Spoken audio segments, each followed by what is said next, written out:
This air conditioning company we sold $400,000. This is a contract with my brokerage and the association, the Business Brokers of Florida. This is a standard form that we use. You save attorney's fees when you work with an agent that has all these documents. They're balanced between the buyer and the seller, their needs. So you don't have to both sides don't have to hire $350 an hour attorneys. This is included in our commission. All the documents are. The only thing that's not included is the transaction attorney, which generally the buyer and seller agree to share. I can go into how the contract actually works. This is the sales contract. There's also a listing agreement, which allows us to actually do the marketing of your business. That would be the first document I would need to have you agree to before we can get to the sold contract. This is a different success story. Again, with my office, the association document, here's your buyer, here's your seller. This was a $500,000 roofing business. You can see the terms of it. It'll be monthly for $150 for 48 months at 5%. $340 will be an escrow. And here we have all of the, when it needs to be accepted, when the closing will be, and all the details. But I don't want to get ahead of myself right now. I really just want to introduce myself and let you know we know what we're doing and we're here to help you. I've got a database with about 10,000 prospective buyers we know over the years. When someone says, I'm looking for a specific kind of business, we pull those searches up and we contact them. We also co-broke our commission that you offer with other offices and other agents. And that's something you can't do for yourself unless you're an agent, because I have thousands of business associates that work Miami Board of Realtors, the BBF, people I've met over the years to get you the highest and best offer that possibly can. What happens here, the association's 20 years old. There's about 22,000 solds in here over the last 20 years of about 1,100 specialty guys like myself that specialize in small businesses. And this is the sold database. There's also an active database, which is where your listing would go when we agree to actually market your business. Similar to residential, but this is specifically for business. There's all these different counties. Right now, I'm going to leave it open, but we could search per county. There's hundreds of different categories of businesses. I selected construction. I pre-selected the 3 categories here: hurricane shutters, fencing, storm shutters. I thought those were relevant. If any others are relevant, we could do a new search with those filters. But just to get us started as an introduction, I thought all of Florida with those 3 criteria. The other item would be minimum adjusted net.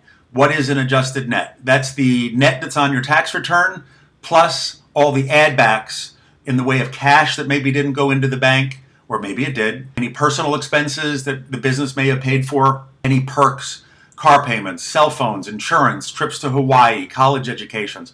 Whatever that number comes out to in your business, and we do help you. We have bookkeepers that'll help you with that. Comparing you to businesses that are netting at least $100,000. I didn't want to go with the smaller guys, and I thought the bigger guys, until I know more about the business, would be unfair. Minimum gross sales on an annual basis at $500, and I'm going to get rid of the really big businesses also because there's some that we're doing tens of millions. So this is our range, and I'm going to get some comparables that are netting over 100 in those categories, minimum 500, maximum 2,300. All sources of data. There's many different ways that owners prove their financials. Either it's 100% on the tax return, which is very unique. P&L, owner approve, under the mattress. There's all different ways to, that's not literally here, but there's different ways to do it. And I'm going to show you with comments as opposed to without comments, so you could see the businesses and what they had to say about their particular business. I'm going to sort it by the sales volume, 500,000 being the smallest, and these are the solds that came back. There were 20 of them. Now, we don't need all 20 of them. That's too large of a group. So what I did is I went through, and there were 2 of them that had real estate included. So I'm going to go ahead and pull that out right now because that's going to throw off our number. Let me put it into search for all of them, and I have to look by sold price. I'm looking for 461. Here's 461.81.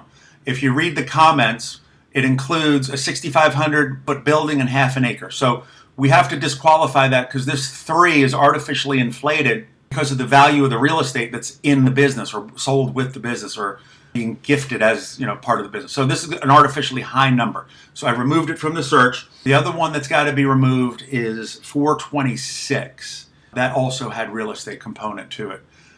And if we do business together and you allow us to help you bring you a buyer, I'll go over each one of these with more detail. I also want to see when they were sold. That's relevant because this economy obviously is different than when these businesses may have been sold. Here we go. These are the ones that I'm looking at.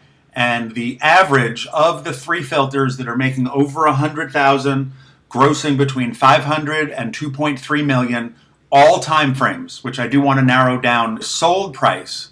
So here's the average sold price. Here's the average net. Here's the average profit, the adjusted net. That means all of the benefits of being the owner versus the sales, about 22 cents on every dollar. So on 100,000 in sales, 22,000 the owner got to keep, either in paycheck, cash, paid personal bills. We can talk about all that. So this is the number that's most relevant. If you said, Eric, I'm making 100 grand, I would say as an average, multiply this number by that 100. That's your sales price. If you're at 200, multiply it by this number. That's your average sales price based on this criteria. If I change the criteria, we might have a different, discussion. Average down payment was 70 cents on a dollar. Well, how do they pay the other 30? Generally, it's seller financing. That seems to be the best way to get financing these days. 30 cents on a dollar was a note, 3 years, 4 years, secured by the assets of the business. How long did it take? Days on the market. 231 days on the market to achieve the 161. If you want to get sold faster, we go for a lower ratio. If you want more money, expect to sit on the market even longer, a year or more. And we're not in a healthy economy like these were. So these numbers are a little off because, I don't know if any of these were sold in 2020. I have to look at that. So again, my name is Eric Wayne, United Realty Group, ericsellmybusiness.com. 954-562-2019. I hope this helped. And when you are ready, please reach back to us. Let us know. I'll take care of all the marketing. I'll deal with all the buyers. I'll bring you the best and highest quality buyers. Thank you very much. Talk to you soon. Bye-bye.